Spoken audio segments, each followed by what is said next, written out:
The dancer's Esmeralda.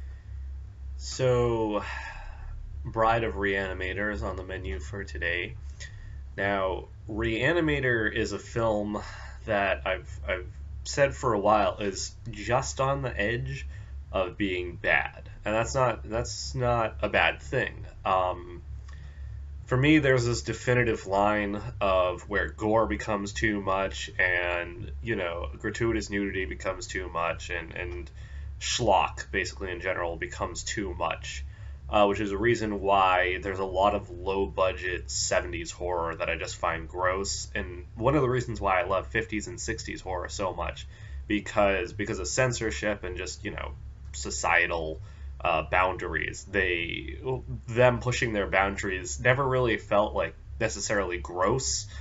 Um, Up until like the late 60s and then into the early 70s, I felt like, low budget, just it felt just, I don't know, lowbrow and cheap rather than like fun, and escapism like it should be.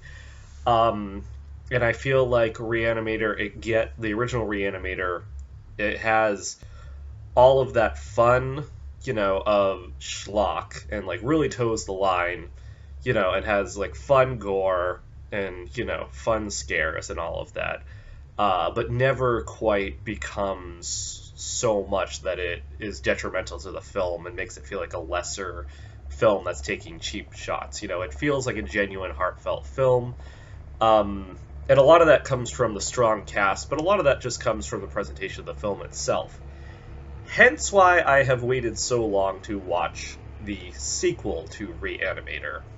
Um, because, oftentimes when you have a sequel, it sort of drops in quality, and they do tend to take these cheaper shots and whatnot. So I've felt like, I'm really taking a risk watching the sequel because, I've always felt like Reanimator's right on the edge, and so I feel like a sequel's probably going to cross that line.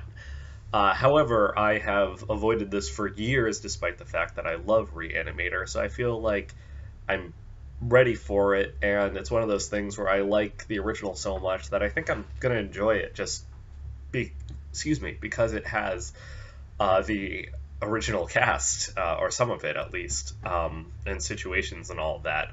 Um, so that's the mindset I'm going into this with, and let's see what happens. So Reanimator 2, or Bride of Reanimator, was, I thought, very enjoyable. Definitely worth seeing if you're a big fan of Reanimator. Um, the, I mean, the biggest problem with it is just, comparing it to Reanimator. Reanimator does such a good job of, starting here and then just like ramping things up to a crazy finale. Um, and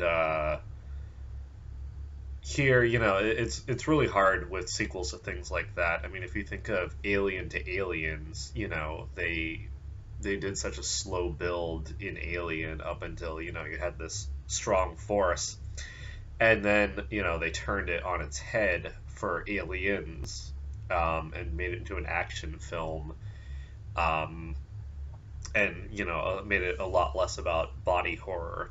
Here, I have to give them credit for sticking to a lot of the formula of Reanimator, but at the same time, you've already, gone from here to here, and so I felt like the entirety of Bride of Reanimator was sort of like that. It stayed on the same level throughout of craziness.